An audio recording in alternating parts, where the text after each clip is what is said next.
안녕하세요. 자팍축구입니다. 오늘의 축구 잡지식은 현대 축구 전술의 핵심이라고 평가받는 포지션, 풀백의 명칭이 왜 풀백이 되었는가입니다. 그 이유를 알기 위해서는 꽤나 먼 과거로 올라가야 하는데, 때는 조선의 흥선대원군이 있을 때인 1872년, 피파가 인정한 최초의 국제 축구 경기, 잉글랜드 대 스코틀랜드의 시합이 있었습니다. 잉글랜드는 당시 럭비 등의 원형 풋볼에서 파생된 종목에 있는 전방 패스 금지 규칙이 축구에도 있었기에 드리블을 위해 공격수의 숫자를 늘리는 것이 우선시되었던 당시 축구의 시대상이 반영된 1-2-7이라는 현대에서는 상상도 못할 매우 공격적인 포메이션으로 나왔습니다. 1-2-7 포메이션의 최후방 수비수를 전체를 뜻하는 풀과 수비수를 뜻하는 백, 두 단어를 합쳐 풀백이 되었습니다. 이것이 풀백이라는 포지션의 시작이었죠. 현대 축구와는 다르게 풀백이라는 명칭에 맞는 역할을 했음을 알 수 있었습니다.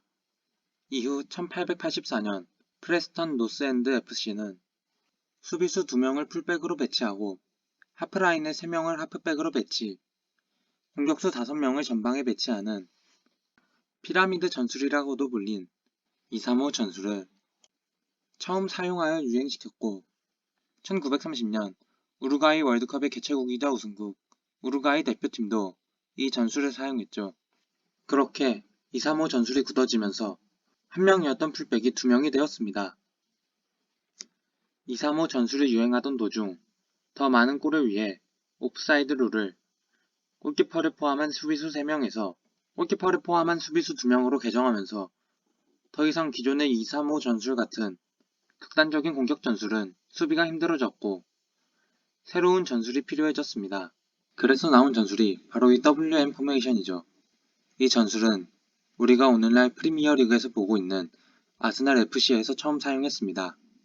사진 속 인물은 아스날의 감독이었던 허버트 체프먼으로 팀의 핵심 선수인 찰리 버칸과 이야기하던 도중 바뀐 규정으로 수비가 어려워지자 수비 숫자를 늘리자는 이야기를 하였고, 그를 위해 중앙의 하프백이 풀백의 위치로 내려오며 수비진의 숫자를 더해줬고 센터백의 위치를 차지하게 되었습니다.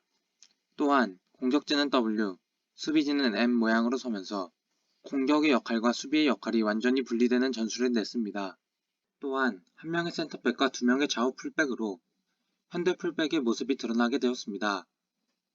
이후 WM 전술이 고착화되자 헝가리에서 WM 전술의 공격수의 위치를 바꾼 MM 전술 등 여러 전술이 나왔고, 결국 2-3-5 포메이션을 무너뜨리기 위해 열심히 연구를 하고 있던 브라질 대표팀에서 헝가리의 MM 포메이션과 자신들이 연구해온 3-1-2-1-3 포메이션을 접목하여 2명의 센터백과 양쪽의 풀백을 쓰는 포백 기반의 4-2-4 전술을 만들었고, 1958년 스웨덴 월드컵을 우승하며 자신들이 만든 4-2-4 전술의 우수성을 증명하고 포백 전술에 대해서 보여주었습니다.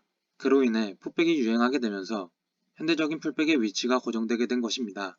풀백이 풀백이라는 명칭으로 불리는 이유는 이제는 최종 수비수 역할을 하는 것은 아니지만 하프백이 내려오면서 센터백이 되기 전까지는 과거에는 이들이 최종 수비수, 즉 풀백이었기에 이들을 아직까지 풀백이라고 부르는 것이었죠.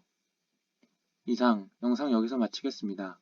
봐주셔서 감사하고 구독과 좋아요 부탁드립니다.